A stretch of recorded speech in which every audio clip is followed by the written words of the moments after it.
Alright guys, so today we're going to be talking about the game yesterday, the Steelers and the Eagles game. And I just want to start off by saying before we jump into stats, dude, we have so many people just popping off on hot takes. Everyone wants Tomlin fired, even though, again, he's had 15 straight winning seasons and he's probably going to have his first losing season in 15 years this season. But hey, they still want him fired. People want to want Brian Flores fired because the best team in the league scored 35 points after one of the best offenses in the league scored 38 on the Steelers. People are just absolutely insane. But let's dive right into the stats. We have Kenny Pickett, 25 for 38, 191 yards, and one interception at the end, which was just an arm punt, basically. Najee Harris had a pass, and Chase Claypool had the only passing touchdown on the day. Jaylen Warren had 6 carries for 50 yards. Kenny Pickett had 7 carries for 37 yards. Jaylen Warren was also our leading rusher. Najee Harris had 8 for 32. Pat Freiermuth had 4 receptions for 57 yards and was our leading receiver. Chase Claypool had 4 for 45. Deontay had 5 for 35.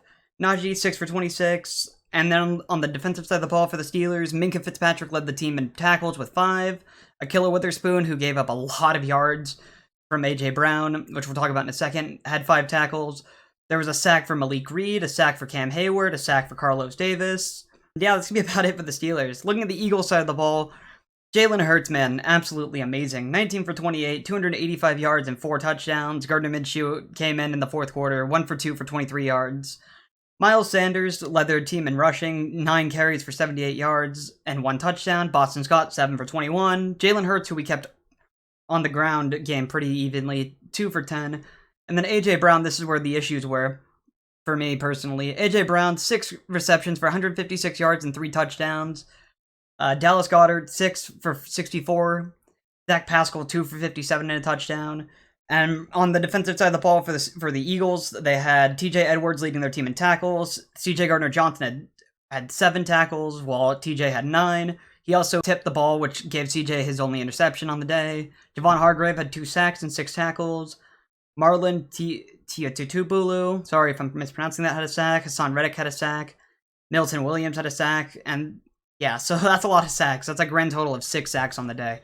But looking at overall at the Steelers' game plan, I was shocked with how they competed. They competed, I think, fairly well. Now, I'm going to be repeating something I've been saying a lot. I think that Matt Canada should be fired. But also, we got to look on the defensive side of the ball. If I'm remembering correctly, the Eagles didn't get into the red zone at all. Every one of their touchdowns, if I remember correctly, was above 20 yards or more. It was crazy. So I think that we really need to look at drafting a corner in this upcoming draft, which, spoiler alert for my mock draft that's probably going to be coming out on Thursday. Yeah, I also want to talk about the reactions. People on Twitter, which I know it's Twitter, but we have to stop with this narrative that Mike Tomlin is a bad coach and needs to be fired.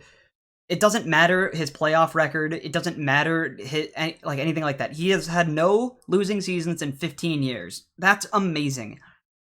And then you look at people like Bill Belichick, who's won 6 Super Bowls while he's been a Patriots head coach, and he's been killing it, you know? But it's just crazy to me that people want Mike Tomlin fired when Mike Tomlin is obviously one of the greatest head coaches of all time.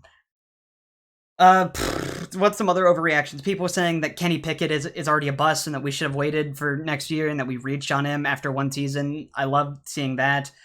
Oh, and my favorite overreaction that I want to address is there was a play where Najee Harris got the ball and he went to run and he got scared and tried to juke out a bunch of players and ended up losing a yard, and people were saying that he needs to be benched for that. Bro, he's been playing under a terrible offensive line for two seasons. You can't be mad at him for being jittery. It's absolutely crazy to me that as a player who's had some of the worst offensive line play I've ever seen, even with the upgraded offensive line, that they're mad at him for trying to freak out and not making making a mistake. It's insane to me. As a player who's in his 2nd season makes a mistake and does something kind of stupid, and people are like, "Oh, he needs to be benched because our other running back was better." Which, if you look at it, yes, the other running back was a little bit better. Jaylen Warren did again have 6 carries for 50 yards, which is 8.3 yards per carry compared to Najee's 4.0 yards per carry. But it's pretty insane to me that we're as fans gonna be mad at the Steelers for their players playing bad when it's not only the running back's fault. It's not only Najee's fault that he's playing pretty poorly. It's not only Kenny's fault that Najee's playing poorly. It's not Only the offensive line fault is that they're playing poorly. But if you look, again, looking at the Eagles, they had 6 total sacks on the day. I don't think that offensive line is going to be good enough for anyone to be running after. You got to remember, too, Najee had 1,200 yards rushing last season, which is crazy. But yeah, overall, we're looking ahead here. We have our bye week this upcoming week, which I think that is a well-deserved bye. And then coming out of the game, or out of the bye, it's everything going to be super simple. We're hosting the Saints, then the Bengals, then traveling to the Colts, then playing the Falcons, then we're hosting the Ravens, going to the Panthers, hosting the Raiders, traveling to Baltimore, and then hosting the Browns. So I think that this team will end up being a 6 or 7 win team, possibly even an 8-win team. Looking at that schedule, the only game I'm worried about is the Ravens game in Baltimore and the Bengals game, because I think that the Bengals are going to want revenge. I don't think that the Saints have the best quarterback play, plus we'll have TJ Watt back. And I don't think the Falcons, while they're playing good, I don't think that they're better than the Steelers this season. I don't think that the Panthers are good.